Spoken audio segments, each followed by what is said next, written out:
Boa tarde, pessoal. Estamos novamente aqui em estúdio para gravarmos mais um podcast para o nosso canal, Surgery Care Saúde. E hoje contamos aqui com uma especialista, a doutora Maria Eduarda, que é oncologista clínica, e o nosso assunto hoje é câncer de colo de útero. Oi, Duda, boa tarde. Boa tarde. Novamente. É um prazer estar aqui. Ótimo, ótimo, que bom. O prazer é todo meu. Obrigada por ter aceito o convite. Duda, hoje a gente vai falar novamente, então, sobre câncer de colo de útero, né? Qual é a relevância epidemiológica sobre do câncer de colo de útero aqui no Brasil? O câncer de colo de útero ele é muito importante porque ele é a terceira causa de câncer nas mulheres, né? Pode variar, às vezes, um pouco em relação às regiões do Brasil. A gente tem um pouco mais de casos na região norte e nordeste, mas ele ainda é uma causa importante também de morte por câncer nas mulheres. A gente tem estimado pelo INCA, né, o Instituto Nacional do Câncer, 17 mil novos casos a cada ano entre 2023 e 2025. E aqui na região sul, apesar de ser a quarta causa de câncer nas mulheres, é um dado interessante que o nosso estado, dos 3 estados da região sul, é o estado que mais tem casos de câncer de colo do útero. Então, por que é importante? Ele é muito frequente. Ele é causa de mortalidade e ele atinge mulheres muito jovens, na faixa de idade mais ou menos de 45 anos. Então, mulheres que estão trabalhando, mulheres que são mães, que estão na sua vida ativa diária, isso tem um impacto também na sociedade. É muito frequente, né? E são mulheres muito jovens, realmente. E por que isso? Qual é a principal causa do câncer de colo de útero? É aí que vem um dado que nos traz um pouco de esperança, né? Apesar de muito comum, ele é um dos tumores mais preveníveis. E por quê? Porque enquanto a maior parte dos tumores a gente diz que são esporádicos, né? Que a gente tem várias causas relacionadas ao ambiente, idade, até o nosso próprio envelhecimento, né? Nossas células começam a ter erros no DNA. Mas no caso do câncer do colo do útero, a gente sabe que mais de 90% dos casos são por uma infecção por um vírus chamado HPV. Então, como a gente tem essa causa bem específica da grande maioria de quase todos os casos, a gente consegue intervir. Porque a gente tem uma vacina contra esse vírus, né? Então, a gente tem uma forma de prevenção muito eficaz. E era isso que eu ia te perguntar também. A vacina é capaz de prevenir? É capaz de fazer a prevenção para esse câncer? É capaz. A vacina ela é altamente eficaz, mais de 90% de eficácia contra a gente contrair a infecção se a gente for vacinado na idade correta, né? O ideal sempre antes de uma exposição ao vírus. E tem países como a Austrália, né? Claro que essa prevenção e essa redução do câncer de colo do útero a gente vai ver ao longo do tempo, porque a gente tem que vacinar as crianças e a gente vai lá na idade adulta que a gente vai ver esse benefício. Mas eles estimam que em 2028, talvez a Austrália, que é o país que mais tem a vacinação já bem estabelecida, que eles podem ter erradicado o câncer de colo do útero. É muito importante, então, né? E deixa eu te perguntar, para quem que está indicada essa vacina? Para todo mundo? Está indicada para os meninos e as meninas a partir dos 9 anos até os 15 anos, está disponível na rede pública. Ótimo. Até foi mudado recentemente as doses, então as crianças a partir de agora podem fazer uma dose, se elas começam mais precoce. A gente também tem estendido a idade até 26 anos para pacientes imunossuprimidos, né? Então, aquelas pacientes que têm uma deficiência da imunidade, seja por uso de medicamento, ou seja por uma doença como HIV, pacientes oncológicas em tratamento de quimioterapia, elas podem estender essa idade pelo SUS.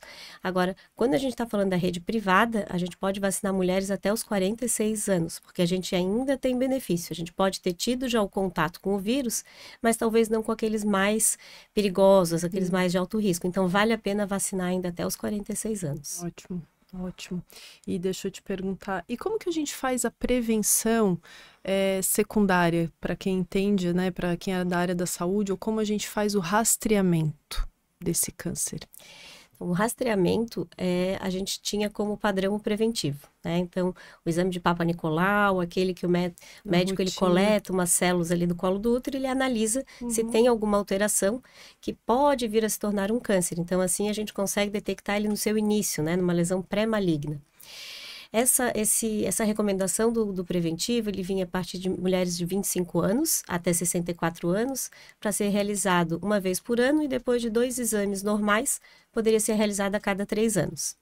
O que vem mudando, e talvez já vá conseguir ser incorporado esse ano, né, passou por uma aprovação, foi a gente incorporar a testagem da genotipagem do HPV. Então, a gente tentar detectar aquelas mulheres que têm o HPV já nas suas células e aqueles HPVs de alto risco, porque isso vai ajudar a gente a selecionar melhor qual é aquela mulher que já tem que ser direcionada para um rastreamento mais específico, um exame de colposcopia, né, onde o médico vai ampliar aquela visão do colo do útero e vai ter realmente uma visão se já tem alguma lesão. Então, isso vai ajudar muito a gente conseguir otimizar o rastreamento para as pacientes. Então, o plano de ação é fazer a vacinação, né, dessas meninas e desses meninos, das pacientes com maior risco, né, que geralmente são as imunossuprimidas, e tentar fazer os exames de rastreamento preventivo com a pesquisa do HPV de alto risco para fazer um diagnóstico precoce. E no caso de ter falhado isso, né, as pacientes adquiriram a infecção pelo HPV, desenvolveram uma doença crônica e aí tiveram a neoplasia. Quando a gente faz o diagnóstico, faz o estadiamento, existem casos que a gente consegue, por exemplo, preservar a fertilidade dessas mulheres? Já que você comentou, né, que grande parte são jovens. Sim. Então, como são mulheres jovens, a gente tem uma preocupação, né, em garantir que elas possam gestar, ou no mínimo a gente preservar a função ovariana dessas mulheres. Então, as pacientes que têm estágios muito iniciais, né, quando o tumor ele é muito pequeno, pode ser feita uma cirurgia de conização, né, retirada só do colo do útero. E isso não vai inviabilizar que aquela mulher possa gestar depois. A outra coisa importante, mesmo aquelas pacientes que não têm o desejo de gestar, mas se são muito jovens, a gente pode também pensar em preservar os ovários dela, né? Porque um dos tratamentos importantes do colo do útero é a radioterapia. Vai pegar essa região pélvica. Então, a gente sempre pensar, né, em a gente preservar a função dessa mulher para ela não ter depois complicações no futuro por falta hormonal, como osteoporose, os sintomas da menopausa. É isso aí. Eu ia realmente conversar com você sobre isso, porque é um impacto muito grande, né, em relação à idade, né, a expor essas pacientes a uma menopausa precoce e isso às condições, aos problemas de saúde advindos do tratamento, muitas vezes, né, não necessariamente da própria doença. Existem outros fatores de risco, além da infecção pelo HPV? Alguma coisa que essas mulheres, além da vacinação, elas podem fazer por elas para evitar o câncer de colo de útero? Então, a gente sabe que é um vírus, né? Então, tem o fator do vírus. O vírus, daqueles de alto risco, vão ter maior chance de ter câncer de colo do útero.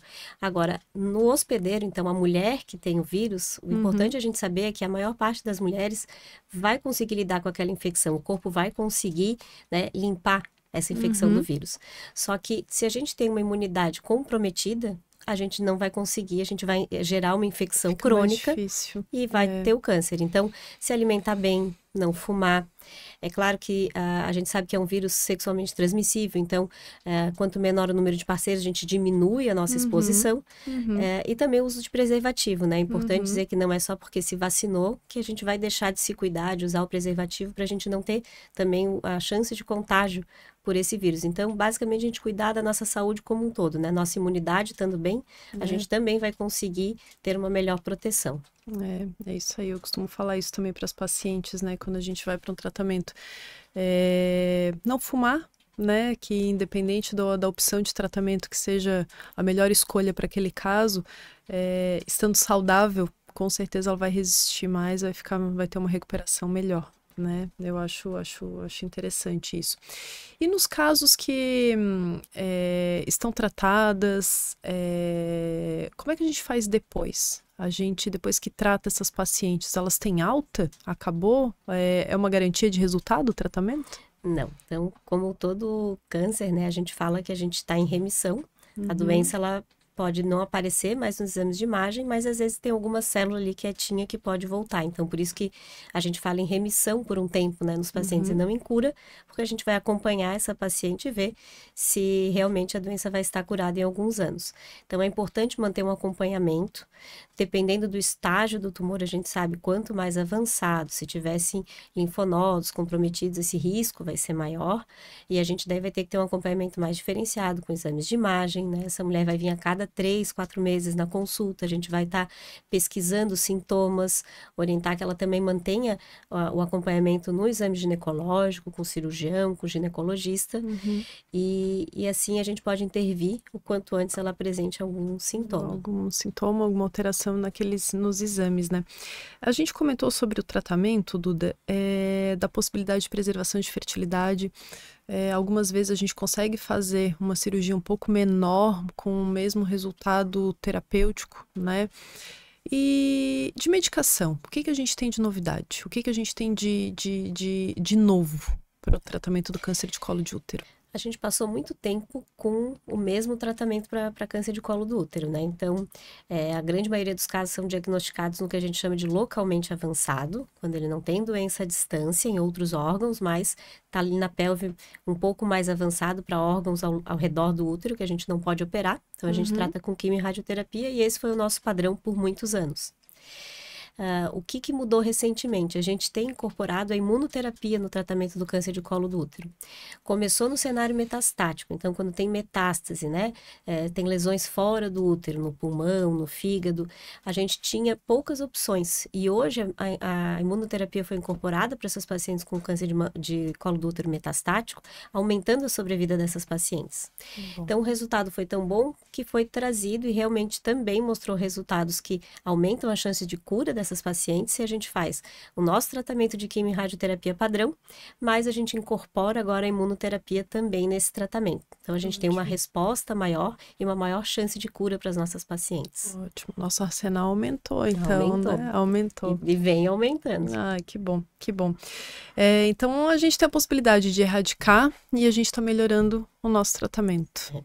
E isso até faz parte, né, do tratado que o Brasil assinou, né, na Organização Mundial de Saúde com alguns países, que é a meta que a Organização Mundial de Saúde quer, né, que a gente tenha 90% das meninas até 15 anos vacinadas contra o HPV, que a gente tenha 70% das pacientes rastreadas com a sorotipagem do HPV, e que a gente tenha 90% das pacientes diagnosticadas, encaminhadas para o tratamento correto. Então, a gente tem que prevenir, mas se a gente não conseguiu, né, uma prevenção, aquelas mulheres que tiveram diagnóstico, elas também têm que ser encaminhadas para o tratamento adequado e no seu tempo certo para que elas possam ter uma maior chance de cura. Isso aí. Duda, algum recado final aqui para quem está assistindo? Eu acho que, assim, quando a gente fala de HPV, não tem como recado não ser vacinação. Né?